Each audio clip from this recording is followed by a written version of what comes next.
Programa Revista Rural, um oferecimento. Matsuda, quem usa não muda. Matsuda. Pioneer e você, feitos para crescer. E Rural Flix, para ver, aprender e se divertir.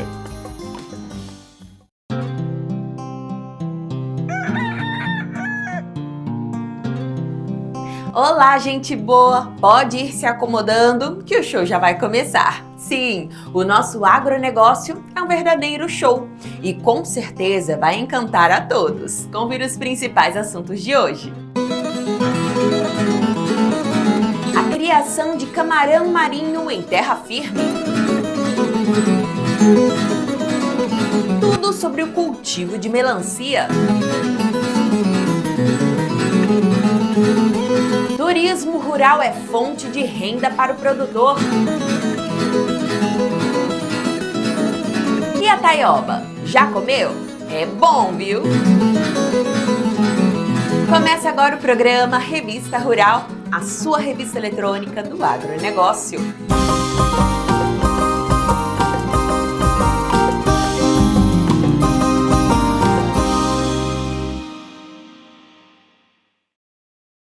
Criar camarão de água salgada em terra firme é viável? Para descobrir essa resposta, a gente foi conhecer de perto um lindo trabalho desenvolvido em Jaguariúna, interior de São Paulo.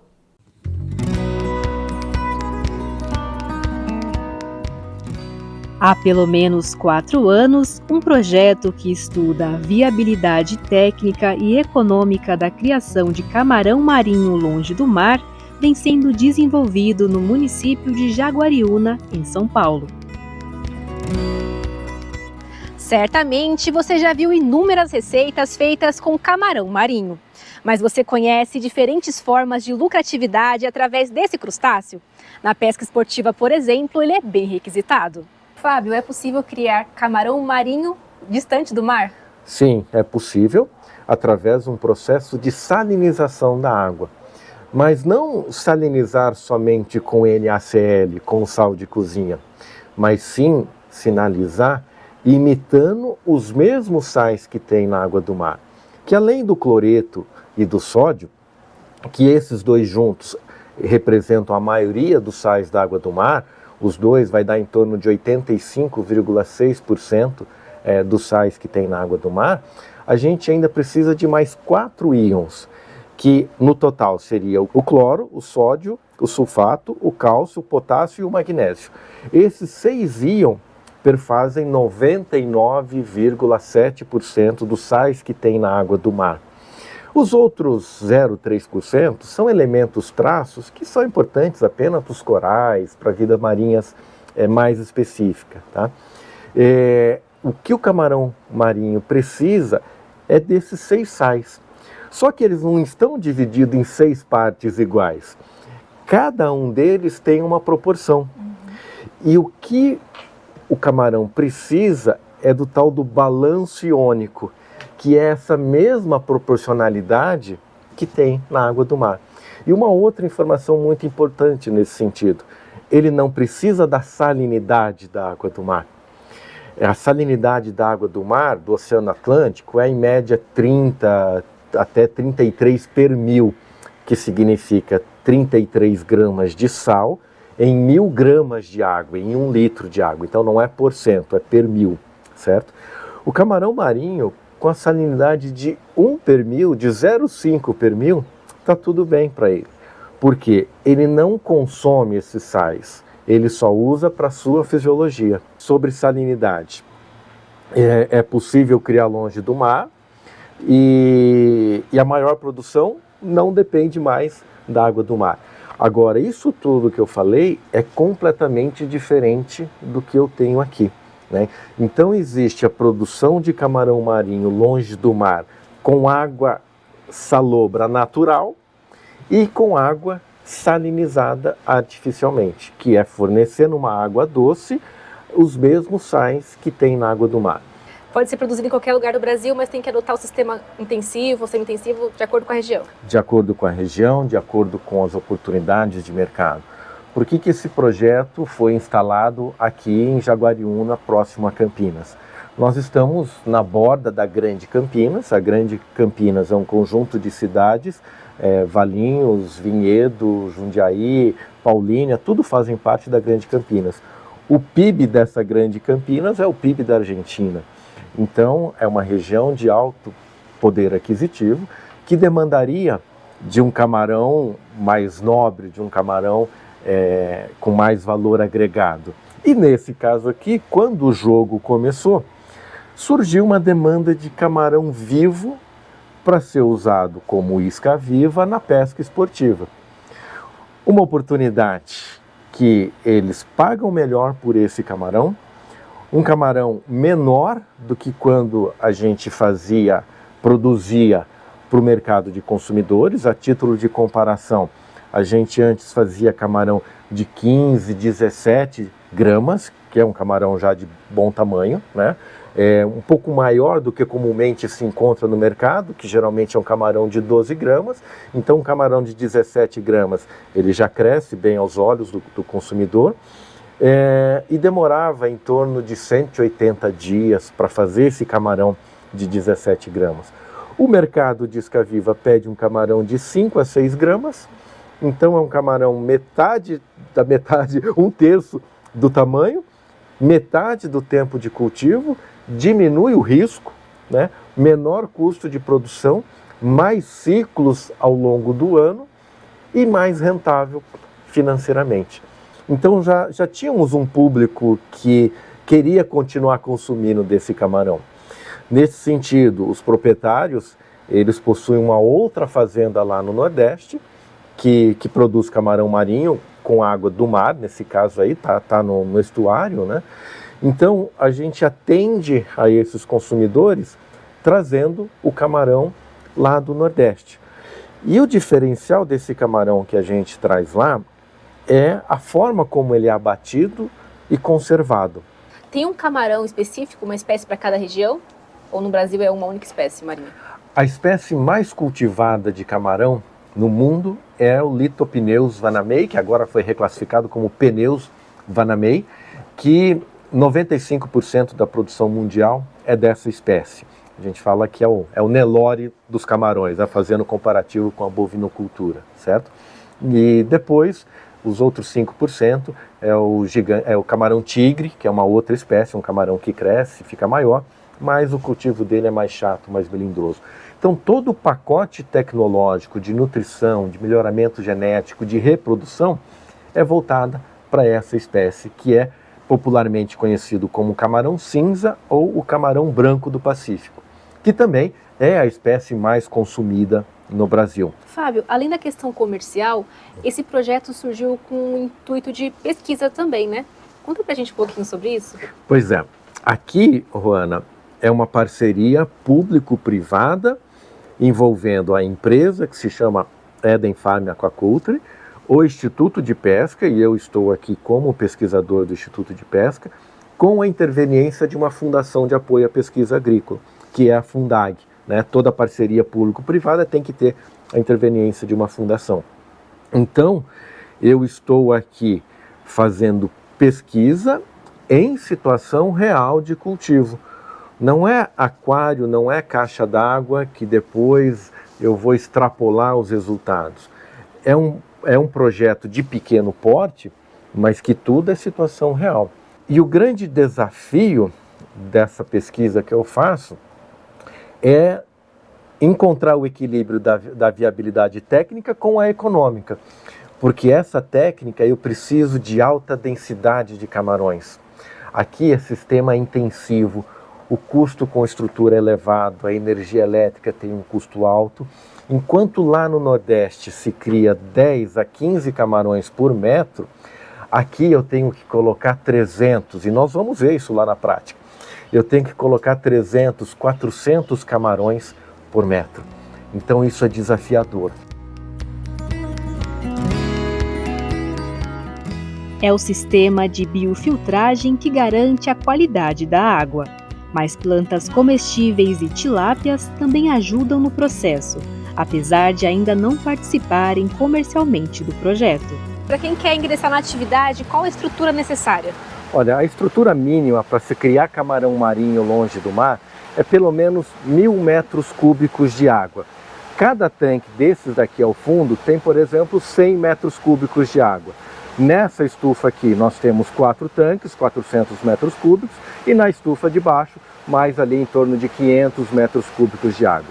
O sistema precisa ser estufado por conta da temperatura do inverno e também para evitar uma chuva de verão de 100 milímetros, por exemplo, que ela venha a baixar de forma exagerada a salinidade do viveiro.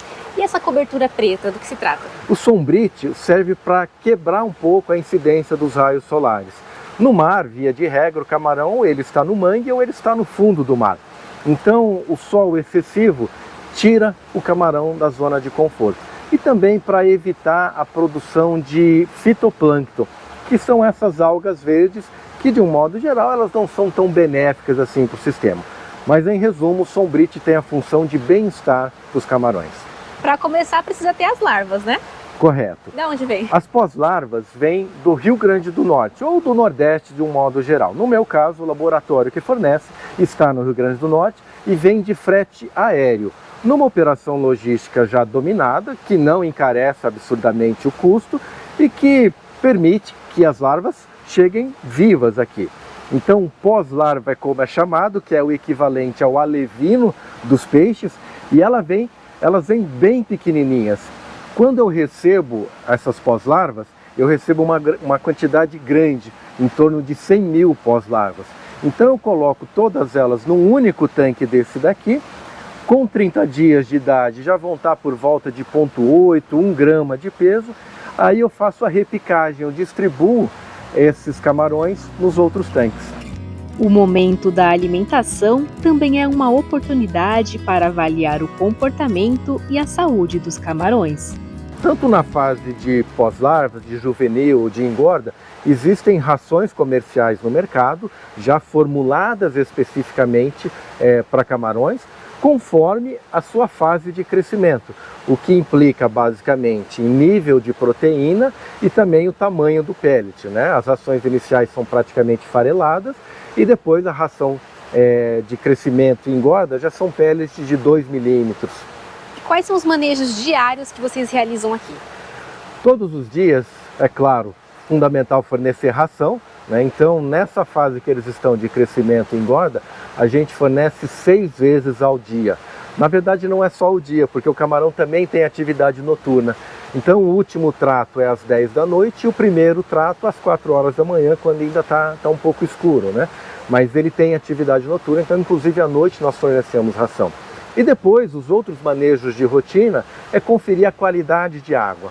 Principalmente amônia, nitrito, o nitrato não é tão importante, a alcalinidade, aferir a alcalinidade é algo muito importante, o oxigênio dissolvido são os principais parâmetros de qualidade de água que a gente avalia no dia a dia.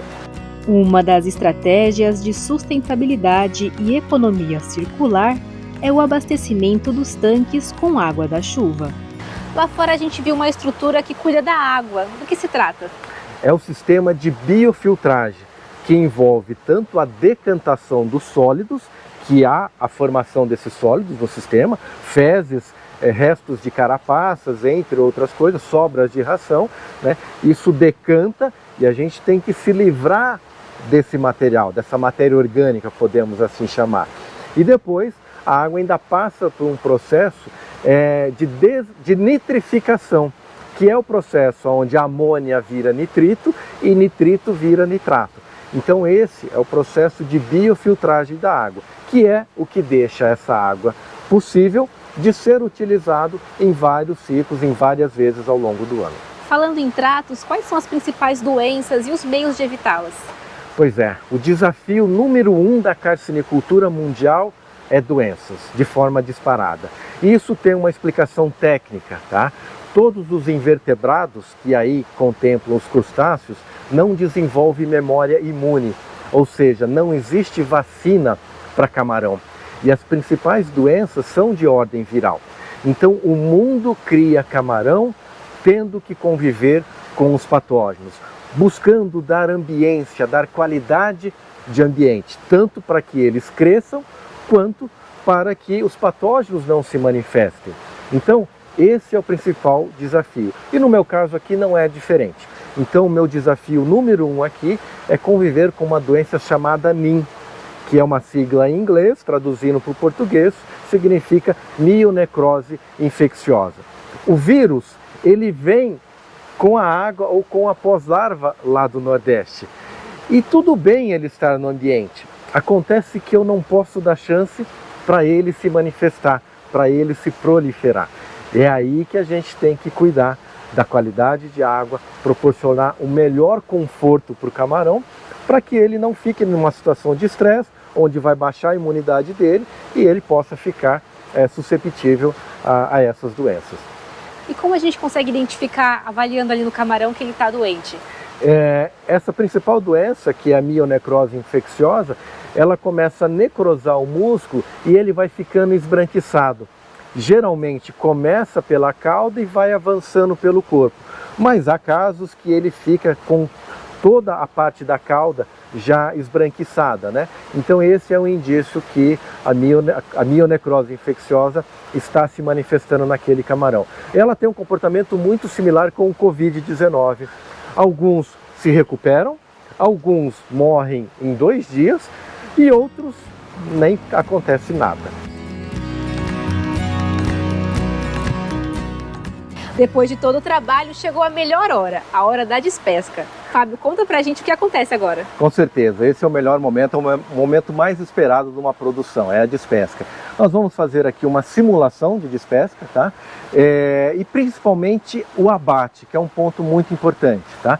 Nessa simulação, a gente colocou aqui uma armadilha para facilitar a captura, porque a despesca se dá removendo toda a água. Então tem um sistema de drenagem de toda a água do viveiro, que essa água vai para um outro viveiro, um outro tanque lá na parte de baixo, e depois ela é recalcada aqui para cima.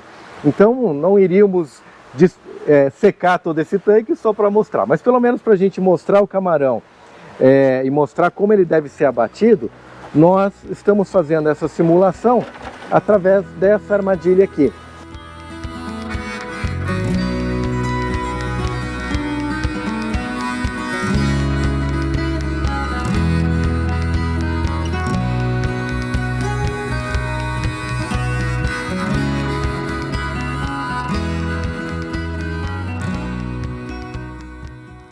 Então, os camarões são despescados nesses monoblocos para já ir escorrer na água. E aí, tem que sair do tanque diretamente para a água com gelo. Água muito fria, que é o ideal.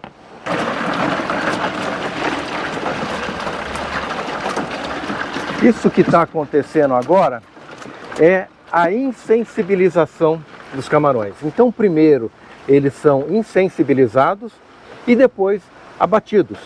Como que eles morrem? Através da cessação dos batimentos cardíacos. Então, é uma etapa muito importante, né? Porque aqui envolve questão de abate humanitário. Então, a água precisa ser bem fria para que ele não fique se debatendo, que ele não fique sofrendo. E o próprio frio já vai também trazendo o abate para ele. Então, do jeito que eles estão aqui, se a gente voltar lá para o tanque, eles ainda vão se recuperar, porque eles estão sendo insensibilizados. Coisa de 1 minuto a mais, pronto, aí sim eles vão estar abatidos. E aqui, vejam que ele já praticamente parou de pular. Ele ainda está sendo insensibilizado e logo em seguida vai ser abatido. E aqui que começa uma etapa muito importante. O sabor do camarão começa aqui. Essa água de abate tem que ser bastante fria e daqui só se for para um local mais frio ainda. Isso se chama respeito a um termo em inglês que é cold chain, que significa cadeia do frio. Então ele tem que ser abatido nessa condição de baixíssima temperatura e daqui só se for para mais frio do que isso. É isto que vai garantir sabor do camarão lá no prato do consumidor, tá? E nós vamos ter oportunidade de constatar na prática o quanto que isso é importante, né? Esse abate bem feito no verdadeiro sabor do camarão. E nesse ponto aqui, qual o padrão que ele atingiu para poder atender o mercado? Esse é um camarão de grande porte, né? Ele deve estar com média de 25 a 30 gramas, né? Então já é um camarão que o pessoal chama de jumbo, né? Que é ou um extra grande, né? Um camarão já de tamanho um pouco acima do que comumente a gente encontra no mercado. Então já é um camarão que tem o seu valor diferente também, né? Diferente daqueles camarões pequenos, que geralmente tem 12 gramas, tá? Então esse já é um camarão assim que teria um bom valor de mercado. Uma coisa importante, o camarão ele é vendido por grama. Existe uma tabela lá no Nordeste, mais ou menos a média ao longo do ano é assim, R$20 o camarão, R$20 o quilo, o camarão de 10 gramas. A cada 1 grama aumenta R$1 no preço. Então um camarão com peso médio de 11 gramas vale R$21 e assim por diante. Então peso é um negócio importante na hora de abater o camarão. Qual é a média produtiva de vocês? Nós temos uma capacidade produtiva que é da ordem de 3 quilos de camarão por metro cúbico. Então num tanque de 100 metros cúbicos, teoricamente, a gente consegue produzir até 300 quilos de camarão por tanque, por ciclo. Acontece que como o nosso mercado é de isca viva na pesca esportiva, essa quantidade de camarão ela oscila constantemente, mas na média a gente consegue ter entre 2 a 3 quilos de camarão por metro cúbico, em torno aí de 2 toneladas de camarão por ano.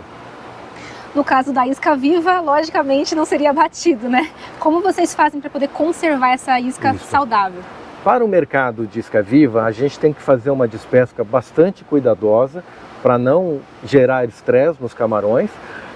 Os compradores, eles já vêm com caixas próprias de transporte, que elas são térmicas, né, essas caixas, para evitar a oscilação de temperatura.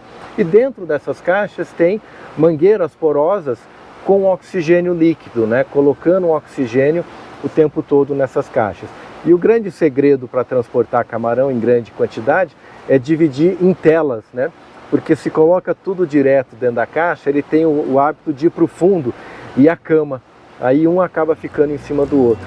A presença de odor e a mudança na coloração do camarão indicam que ele não está fresco e nem mesmo no ponto ideal para consumo.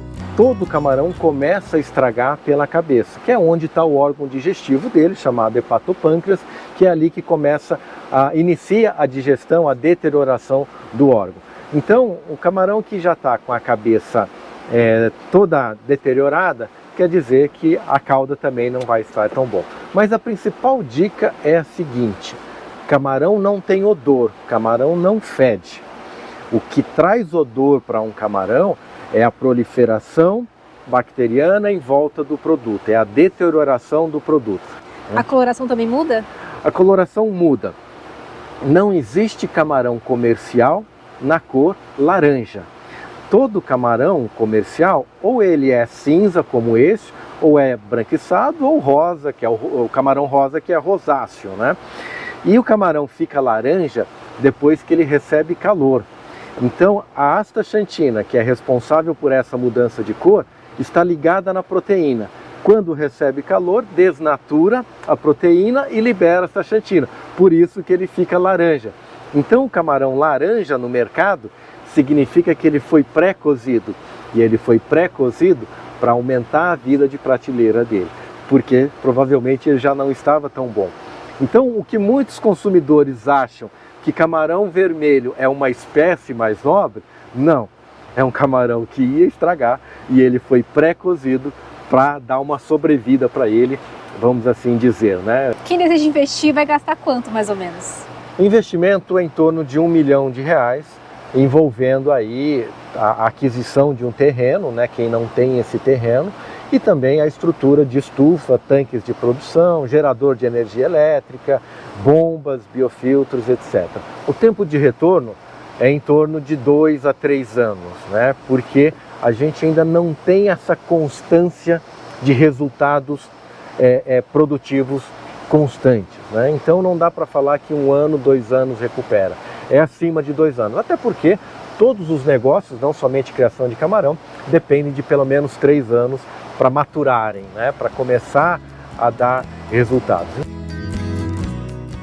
Na hora de preparar o camarão, a conservação adequada garante uma limpeza prática. E com conhecimento de diferentes receitas, ele pode ser 100% aproveitado. Para limpar, é com as mãos, dedão embaixo, indicador por cima, o dedo escorrega aqui, já separa a cabeça. Do jeito que está nessa posição, existe uma fina membrana que une essa carapaça mais rígida.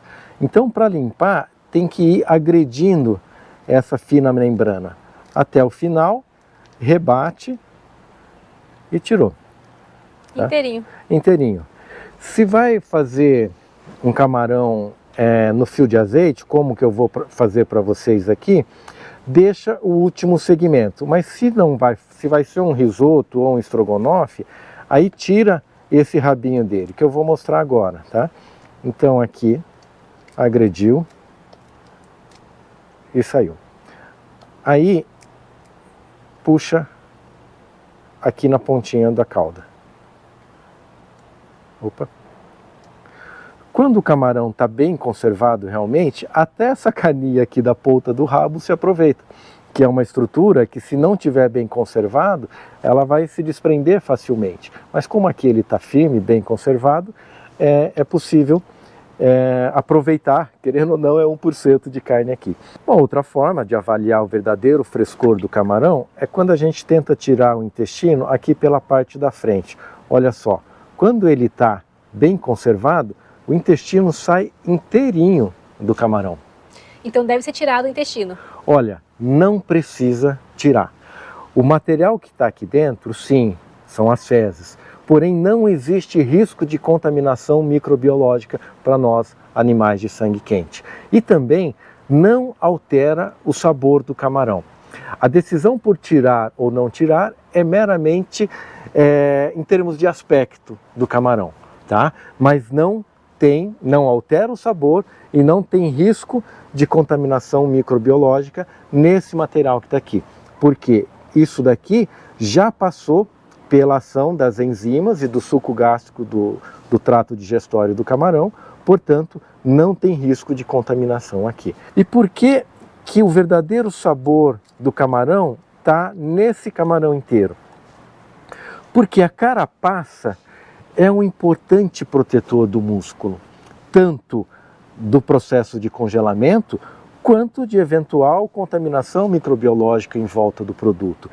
Entre o camarão, entre a casca e o músculo, existe um líquido nessa parte aqui que é muito rico em sabor, né?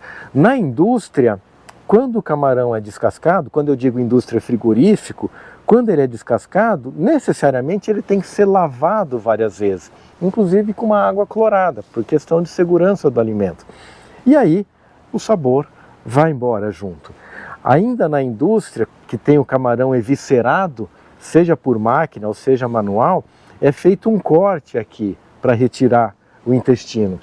Então, expõe a célula, expõe a carne ao efeito da água. E nisso o sabor acaba indo junto, né? Uma outra informação muito importante: cabeça. Isso daqui representa 30% do peso do camarão, certo? Então é 30% da ração que a gente usa aqui, da energia elétrica, do gelo para ser abatido. Jogar isso no lixo é um baita pecado. Alex Atala tem uma fala clássica: respeito aos animais de produção é aproveitamento integral de tudo aquilo que foi produzido. Fábio, o que a gente avalia numa degustação técnica? A melhor referência, parece até contraditória, mas é o adocicado do camarão. O verdadeiro camarão fresco é adocicado por dentro.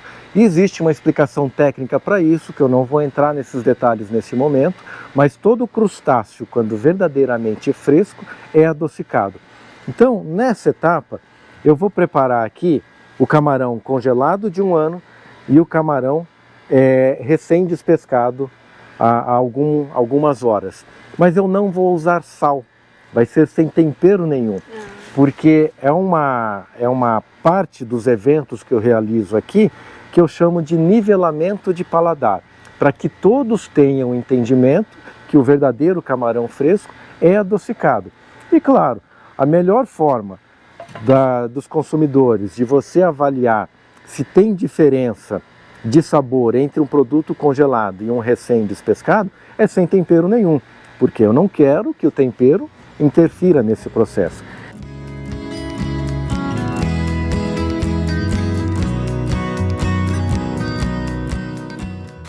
Nossa, o cheiro tá uma delícia. E sem tempero. Ele mudou de cor por completo. Essa parte aqui, ó, já está laranja. Então quer dizer que ele já está cozido. Enquanto essa peça aqui, ó, ainda está um pouquinho esbranquiçado. Sim. Então só mais alguns segundinhos de fogo aqui e pronto. E o fogo alto, fogo baixo? Alto. Frigideira grossa. E quanto mais forte o fogo, melhor. Aquele fogo fraquinho que vai cozinhando o camarão não é bom. O que se preconiza é um cozimento rápido. O camarão precisa fazer o controle osmótico para evitar que a água do mar salgada penetre na célula. O aminoácido responsável por isso se chama glicina. Glicina, do grego glicos, adocicado. Então, quanto maior a salinidade que ele é criado, mais adocicado ele é. E o grande barato de se apreciar um camarão é o adocicado por dentro e um leve tempero salgado por fora. E não aquela coisa salgada, aquela coisa com um monte de temperos. Isso mascara o verdadeiro sabor do camarão. Camarão é uma proteína delicada. É sal, no máximo um molho assim, um molho pesto, um alho picado e pronto. O objetivo é apreciar o verdadeiro sabor do camarão. Então aqui nós temos o camarão que foi recém-despescado, certo? Sem tempero nenhum. E aqui o camarão congelado há 1 ano. Você vai provar da seguinte forma: morde um pedacinho de um, avalie, e depois um pedacinho do outro. E tente comparar a diferença de sabor. Ai, que difícil. Então, esse é o congelado.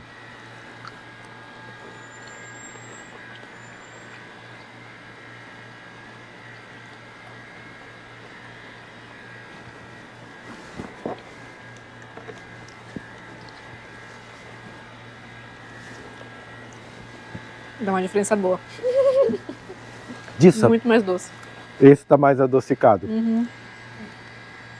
Agora, textura, também percebeu diferença? Esse aqui É, uma textura mais firme. Assim. exato, porque não deu tempo do Esse é rigor mais mortis. suculento. Isso, porque o rigor gostoso. mortis, eu gosto mais do congelado. Olha só, é uma surpresa, né? Agora, congelamento feito no momento certo e da forma correta. Esse tem mais sabor. Agora você já está jogando no time de lá, mas é isso. Os dois são muito bons, essa que é a conclusão, né? Portanto, o congelamento feito da forma correta e no dia certo preserva as características do camarão por 1 ano, 2 anos, sendo desnecessário toda aquela logística com o produto fresco, né? Nossa, uma delícia.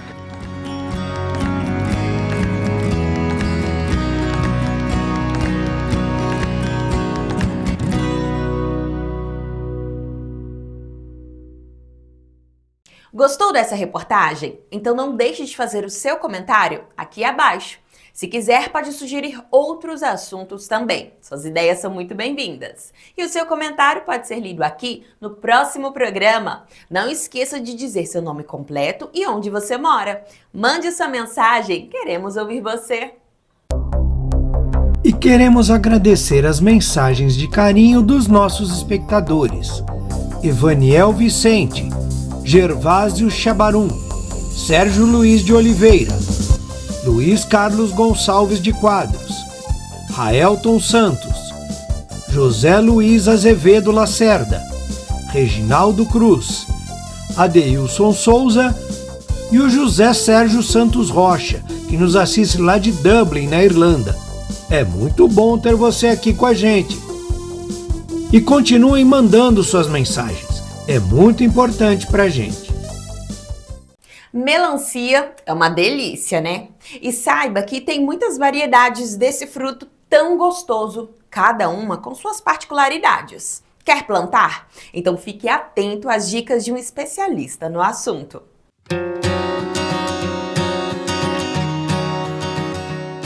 O Brasil é um país rico em produção de melancia, um dos alimentos mais nutritivos que existe. Por aqui são diversas variedades cultivadas ao longo do ano. Quais são as principais características que essa cucurbitácea tem hoje no país? A melancia, primeiramente, o consumo, né? É uma das frutas mais consumidas hoje no Brasil. Só perde para banana e talvez alguma outra coisa, laranja, citros, alguma coisa. Então é bem consumida. São diversas regiões, tem uma região mais específica. Como que geograficamente se distribui pelo país?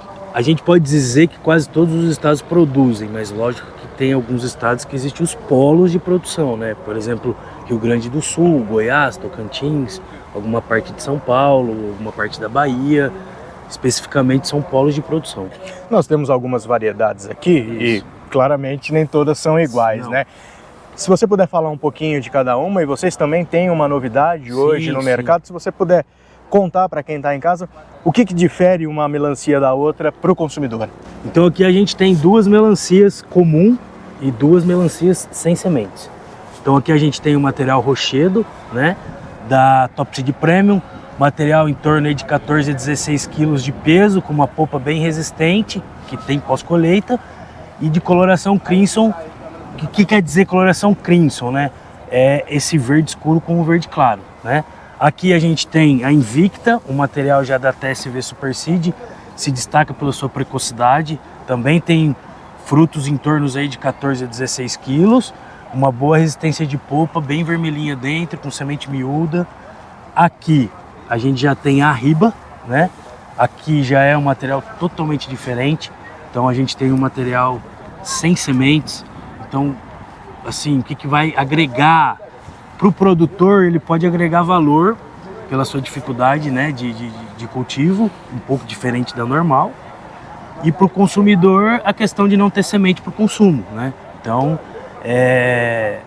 no Brasil já existe esse mercado, o crescimento está um pouco lento, né? Mas a gente está, através do nosso campo aqui, do Open Field Day, a gente está tentando estimular alguns produtores a produzir, porque realmente vale a pena. E além da questão de você não ter semente para o consumidor mais atrativo, a questão também da pós-colheita dela é muito superior em relação aos materiais comuns.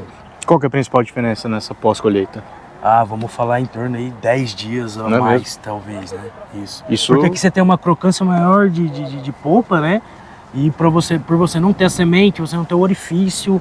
Então a questão que a gente fala da melancia passada, né? Isso aí, o estágio dela de maturação mais avançada, aqui é mais lento em relação aqui.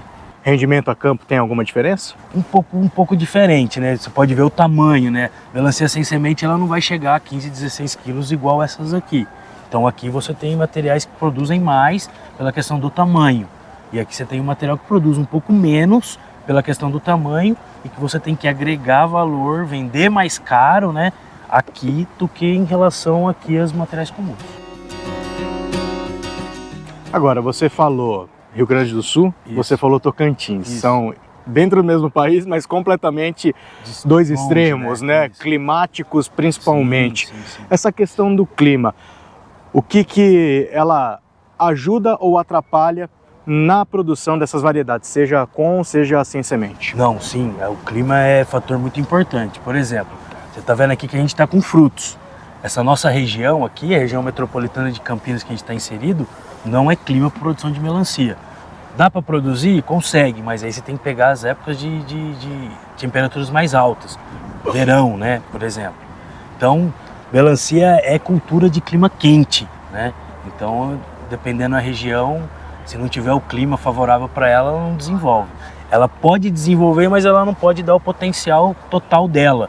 Ela vai dar frutos menores, o ciclo vai ser maior. Então o clima realmente é uma questão que influencia. Para preço de mercado para o produtor, também tem uma diferença muito grande? Tem diferença sim. Em algumas épocas pode ser mais extrema essa diferença, e algumas épocas não, né? Vai muito do mercado. O preço de melancia não é constante, então varia muito. Mas com certeza melancia sem semente é vendida num preço mais elevado. Além desses exemplares aqui, vocês também têm uma novidade de mercado sobre melancia sem semente. Recentemente a gente introduziu na linha Top Seed Premium, né, uma melancia a gente costuma falar que é de casca negra, né, e com padrão um pouco menor, né.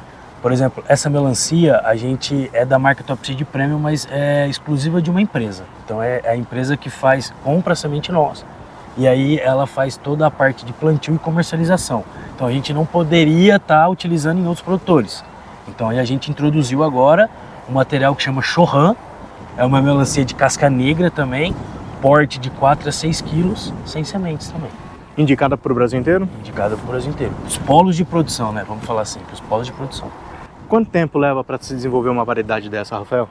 É muito tempo, né? A gente recebe as sementes, os primeiros testes, né? Quando a gente faz, após esses primeiros testes, gira em torno aí de 4, 5 anos para a gente poder avançar ela como comercial. Se a gente fizer um paralelo de 15, 20 anos atrás com o que tem hoje de tecnologia na produção de melancia, mudou muito? Mudou, mas não tanto. Se a gente falar em variedades, não houve tanta mudança, mas se a gente falar em manejo, sim, né? Introdução do gotejo, novas moléculas de inseticida, fungicida, isso teve como mudança. Mas se a gente falar em variedades, não teve tanta mudança pela questão desse tempo que a gente leva para introduzir um material comercialmente nos polos de produção. Por termos muitas variedades, acaba também estendendo o leque de pragas ou doenças que atacam essa cultura? Estender, se o produtor não tiver o cuidado que a gente fala, né, de vazio sanitário, de tentar alternar a área, assim, estende sim. Então, assim, o produtor hoje ele já está acostumado. Você não vai ver um produtor utilizando a mesma área de produção de melancia, tirou melancia, pôs melancia. Ele sempre vai alternar essas áreas justamente pela questão de praga e doença. Quais são as principais que vocês consideram hoje? Hoje um grande problema é vírus, né? O vírus hoje na melancia está bem presente, é transmitido para o inseto, que é o pulgão e o trips, que transmitem esse tipo de virose na melancia, que vai fazer com que o desenvolvimento da planta pare, né?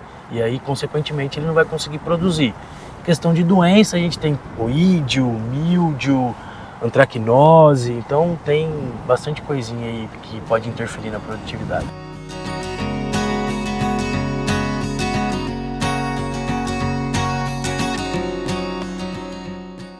O turismo rural pode ser um negócio ainda mais rentável se os produtores trabalharem em conjunto.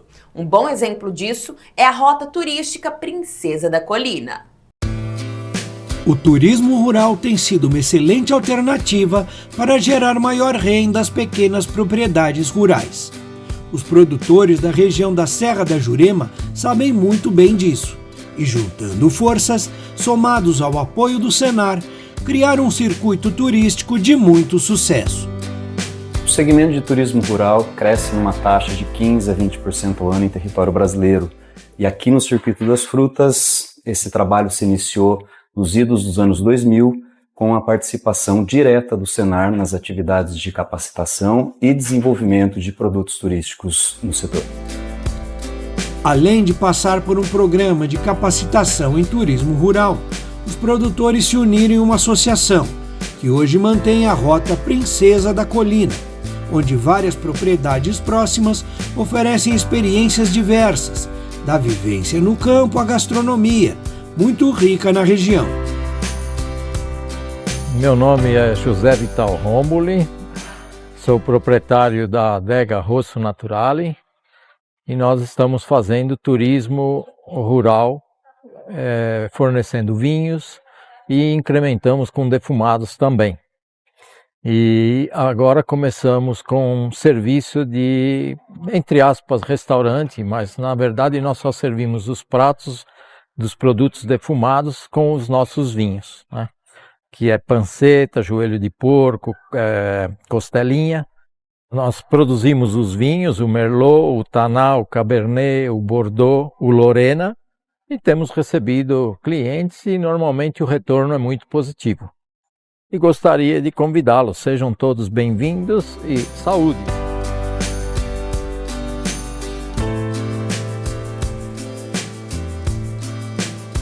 Meu nome é Roberto Ferrari, sou proprietário aqui do sítio São José. Nós estamos aqui há 62 anos morando e vivendo dessa propriedade e hoje nós somos basicamente produtores de frutas. Muitas frutas, destacando ali a uva, o caqui e o morango. A partir desse ano nós começamos com uma atividade nova, que é o colhe-pague de frutas, tá? Começamos com morango e tem dado um resultado muito satisfatório. Estamos abertos para turismo, venha nos visitar que vocês vão gostar daquilo que nós fazemos. Eu sou o Carlos Alberto Capeleto, proprietário daqui da Adega Capeleto. Nós estamos completando 10 anos de funcionamento e o atendimento do público nosso, a gente vem direcionando muitos produtos para cada determinado público. Temos vinhos finos, a produção de frutas continua ainda e a gente vem agregando ano a ano mais produtos para ter o incentivo de retorno à adega. Já tenho 12 rótulos de vinho. Eu tenho os vinhos comuns, que são o vinho Bordeaux, uva da uva Niágara, que são chamados vinhos rústicos. E tenho também os vinhos finos, que são Cabernet, Taná, Merlot, tenho o vinho da uva Lorena, e eu tenho uma exclusividade que é o vinho de ameixa, que é um produto que você só encontra aqui na adega. Até tem alguns representantes que vendem, mas o produto é feito aqui mesmo, né? Com a produção da nossa fruta aqui. Bem-vindo aqui à adega, a gente faz o atendimento ao público de terça a domingo e a gente tem um horário amplo até de funcionamento, fazendo que a pessoa venha e fique satisfeito. A gente até faz alguma degustação, que a pessoa pode pegar o vinho e tomar aqui à vontade dele. A força do trabalho cooperado, a excelência no serviço oferecido e o profissionalismo com que cada produtor assume seu papel faz toda a diferença. Como resultado positivo desse trabalho cooperado, hoje a Rota Princesa da Colina é uma região consolidada e reconhecido pela municipalidade e pelo Estado. Os empresários, através da cooperação, hoje possuem todo um plano de marketing digital, onde as decisões são conjuntas através também da gestão cooperada e melhorias, né? Placas de sinalização turística, materiais impressos para participação de feiras e eventos e facilidade de aumentar o alcance na promoção para atrair um grupo maior de visitantes para ter contato com as propriedades que fazem parte dessa associação.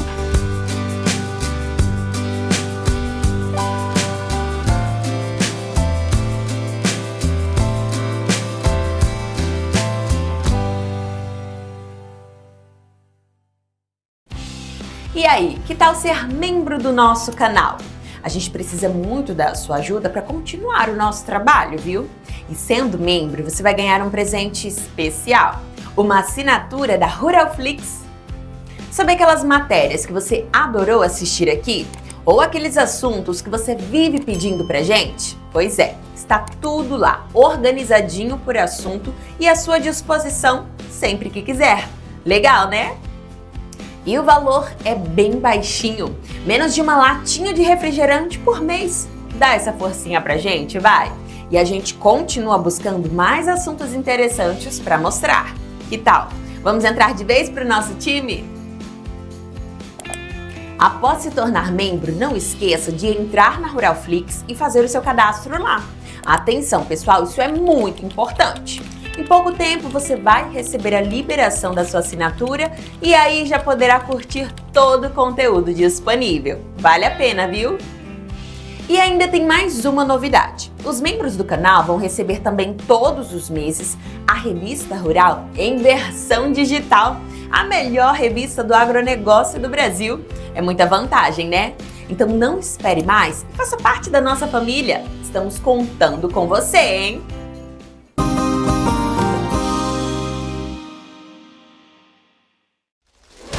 Chegou o Ruralflix, um novo serviço de streaming inteiramente voltado para o agronegócio. Nele, você vai assistir todo o conteúdo produzido pela equipe da Revista Rural, organizado por assunto e área de atividade. E você pode acessar pelo computador, tablet ou smartphone. Legal, né? Então não perca tempo e tenha acesso a todas aquelas reportagens que você tanto gosta. Ruralflix, para ver, aprender e se divertir.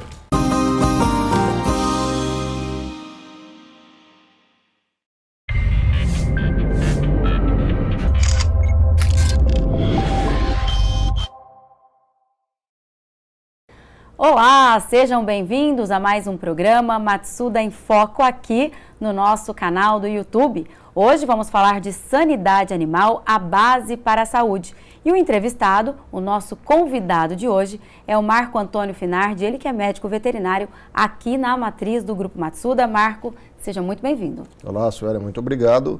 E olá aos amigos que nos acompanham pelo canal da Matsuda. Bom, qual é a importância da sanidade e saúde animal para a segurança alimentar e o bem-estar humano, Marco?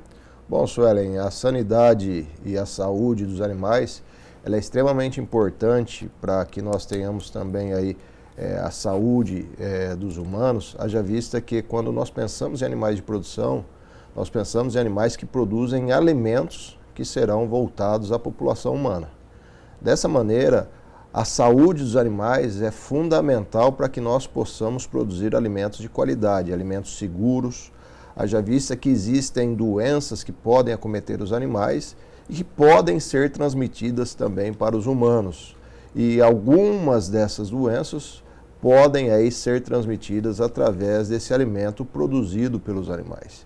Então é extremamente importante que nós tenhamos todo um cuidado frente à saúde dos animais, exatamente para que nós possamos sempre produzir um alimento de alta qualidade, um alimento que é necessário para atender a demanda cada vez maior de alimentos de alta qualidade e de alto valor nutritivo para a população humana. E assim, então, é preciso que nós tenhamos todo um cuidado frente à saúde dos animais. E como problemas de saúde animal podem impactar a economia de pequenas e grandes propriedades? Quando nós pensamos em saúde animal, nós temos que lembrar que ela está intimamente relacionada com a produtividade dos animais.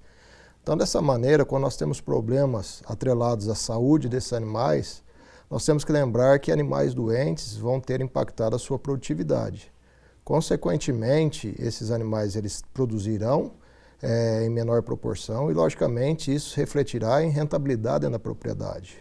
O outro ponto importante que a gente deve sempre lembrar é que quando nós temos animais doentes dentro de uma propriedade, é necessário também que nós realizemos o tratamento desses animais. E para que esses tratamentos sejam realizados, é necessário que nós dispensemos o investimento para aquisição de antibióticos, para aquisição de outros medicamentos que serão utilizados e, logicamente, isso acaba por aumentar o custo de produção. O outro ponto importante é que existe a probabilidade, a chance também desses animais doentes, muitas vezes virem ao quê?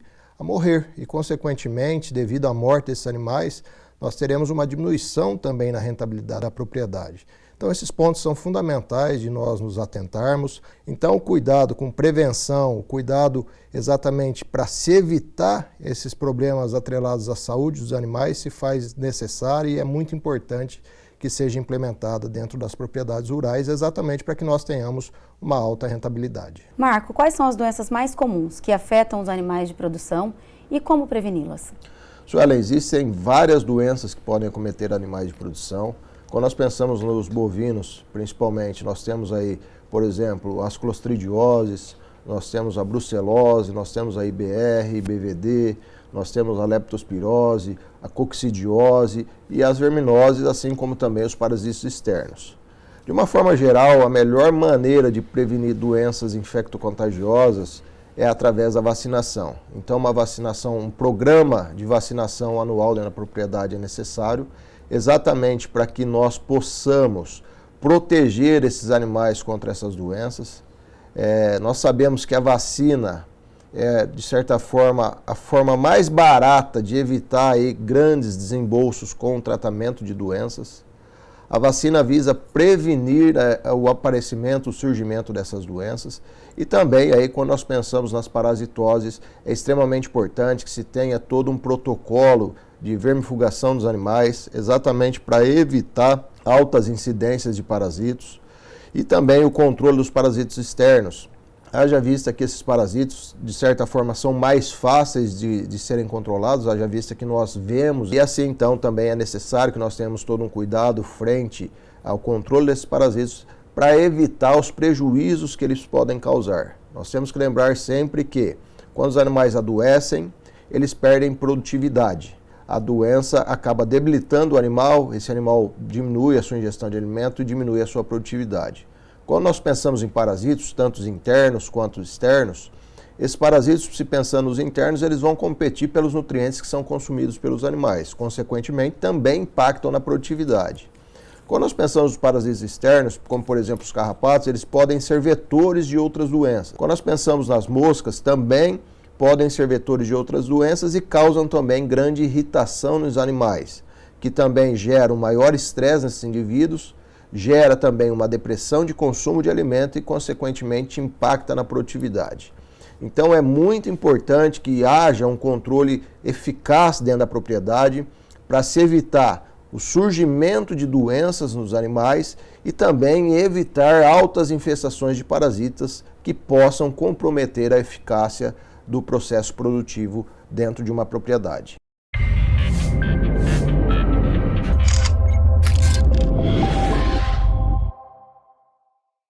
E para assistir essa entrevista completa de forma gratuita, é só acessar a Ruralflix e fazer o seu cadastro lá. E aproveite também para dar uma passeada por todo o conteúdo disponível. Vale a pena, viu? Você já viu o RR News dessa semana? Pois olha, ele tá cheio de notícias importantes sobre o agronegócio. O RR News é o novo jornal da revista Rural que traz tudo o que rolou durante a semana e o que é melhor, com a qualidade que você já conhece. É só acessar o nosso canal no YouTube e assistir. Vale a pena! Já experimentou a taioba? Essa punk pode ser uma boa substituta da couve e tem alto valor nutritivo. E o que é melhor, dá para plantar até no quintal de casa. Encontrada facilmente em muitos quintais pelo país, a taioba é uma hortaliça rica em nutrientes e oferece muitos benefícios à saúde. Tudo dela é aproveitado e pode ser consumida em tortas, omeletes, sopas ou simplesmente refogada. Mas devemos ficar atentos, não é qualquer tipo de taioba que serve para o consumo. Quem explica isso é o técnico da CAT, especialista no assunto. A taioba é muito conhecida entre as populações tradicionais que costumam utilizá-la na alimentação na forma de refogados, tanto a parte aérea quanto a parte que fica subterrânea, né? Os rizomas dessa planta também são comestíveis. Mas o que deve se chamar a atenção é de que sempre, no caso dessa punk aqui, sempre de forma refogada, nunca sem a utilização do fogo, devido a fatores antinutricionais que elas possuem, né, na parte aérea e que precisam ir no fogo na forma de refogado para poder eliminar esses problemas, né? Entre as taiobas, existem diversas plantas que são conhecidas como taiobas bravas, que não são comestíveis. No caso dessa daqui, ela é comestível, a gente tem aqui para mostrar para as pessoas, e você pode reconhecer algumas particularidades da planta, como por exemplo, a folha dela, ela é aberta aqui, ó, tá vendo? Ó? Ela é aberta na inserção do pedúnculo aqui, ó. Então, quando chega aqui na folha, ela é totalmente aberta. E também a presença de uma nervura periférica aqui, ó. Em toda a folha existe uma nervura periférica, né, que mostra que é uma taioba comestível. E além do mais, tem uma terceira característica da taioba comestível, que é esse pozinho branco assim, ó, né, no pedúnculo aqui, tá certo? Então, no caulezinho dela, né? Como que se prepara essa folha? Então, você pode usar a folha, você corta a folha. Essa parte aqui do cabo também é comestível, você pode picar ela em pedacinhos menores. E aqui, de preferência, você usa os espaços entre as nervuras, né? E essa parte verde mais escura, você pode utilizá-la também na forma de refogados, pratos cozidos.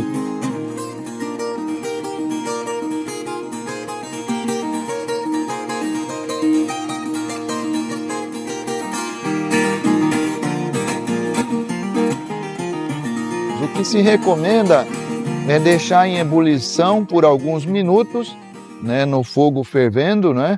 E dali um tempo vocês podem descartar aquela água de fervura, lavar as folhas ou material verde e na sequência você pode utilizar ele na forma de refogados, tortas, né, e outros pratos mais que você desejar fazer com essa planta. É uma planta de sabor inigualável, muito apreciado o sabor dela e que realmente vale a pena você conhecer e utilizar na sua receita.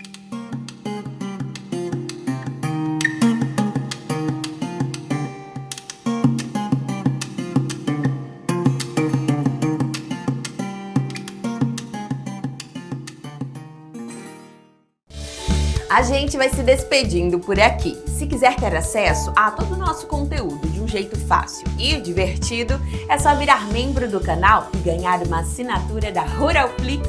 Aposto que você vai gostar. Uma ótima semana para você e até a próxima!